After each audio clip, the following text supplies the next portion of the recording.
Billions of dollars have been spent in the best laboratories in the world trying to induce rocks, chemistry, the lowest elements, to come alive, to assemble.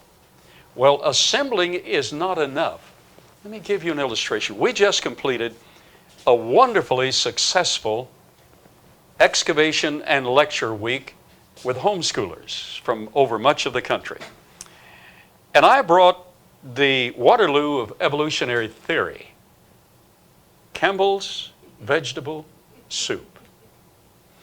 Now the evolutionist says, okay, if you assemble the right elements together just the right way in the right environment, life, voila, will appear. Okay, let's give them a start. How do you assemble proteins? Well, they're very, very complex. They're all left-handed. It's called the chirality of amino acids. Amino acids make up the proteins. Well, we can brew amino acids out of hydrocarbons, but we get left-handed and right-handed forms. Won't work. Even one right-handed form destroys the whole broth, and it doesn't work. So that's a miniature marvel. But suppose somehow we were able to get the molecules together, to get the amino acids to form the right proteins. Now, in every cell in your body, class, you have 100 trillion cells in your body. Some of us have a few more. Some of you have a few less. We have 100 trillion cells in our bodies. In every one of those cells,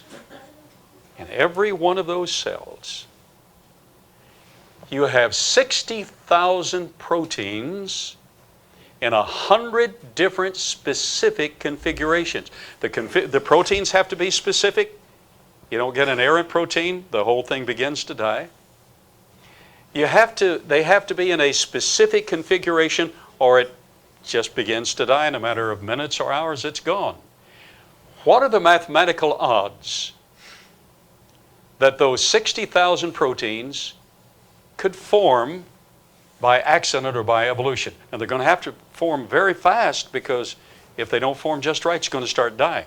The odds are the following from the technical literature. One chance in 10 to the 4,478,296 power.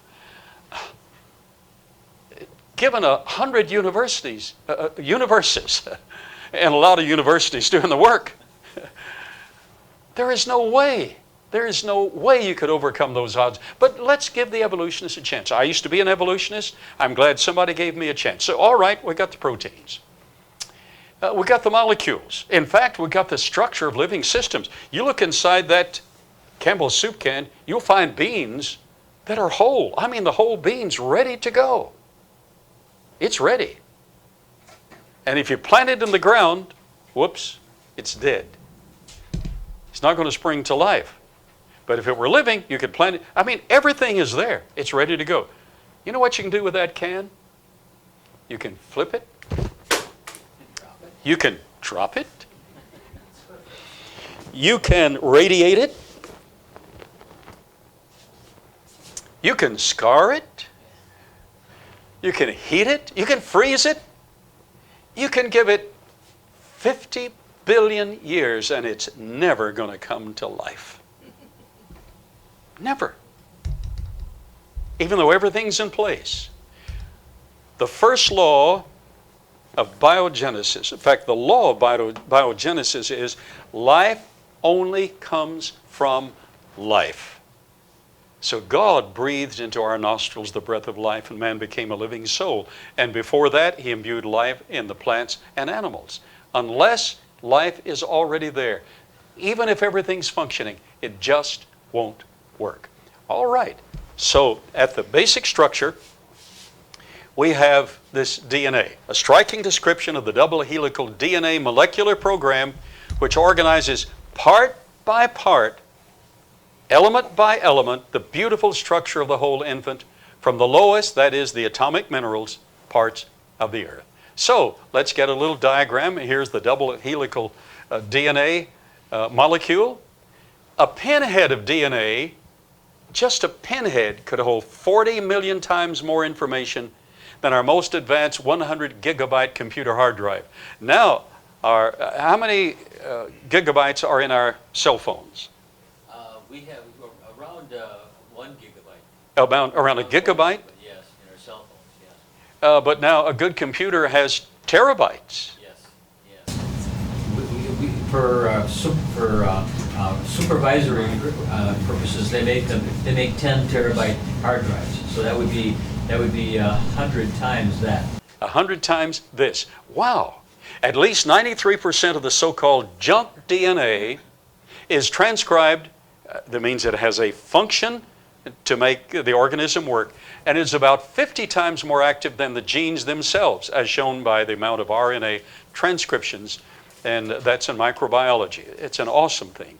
Even the choice of the base pair letters A, adenine, T, thymine, G, guanine, and C, cytosine, now seems to be based on minimizing error during reproduction. So it's lean and mean, and it does exactly what it's designed to do. Consider the amazing way that DNA houses genetic information. Now this is awesome. Let me let you breathe a moment because I don't want to lose you.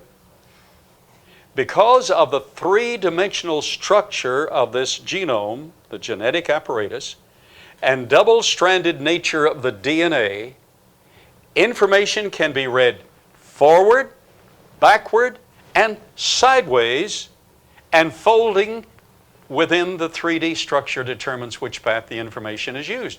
That's awesome. Try to fathom the genius it would take to write a book that tells one story when read in forward direction, another story when read backwards, and yet another story when the pages are folded in a certain pattern and the text is read diagonally. And what he's really saying is, you fold it so far and read through there, and it reads a complete story. Fold it a little more, and it reads another complete story. Only God can do that. Only God. And by the way, every cell in your body holds the genetic instruction for every other cell in your body. Evolution could never produce that, given 100 billion universes to work with. The renowned Dr. Marcos Eberlin, PhD, founder of the Thomas Mass Spectrometry Laboratory, wrote, "As a biochemist, I became skeptical about Darwinism when I was confronted with the extreme intricacy of the genetic code and its many most intelligent strategies to code, decode, and protect its information."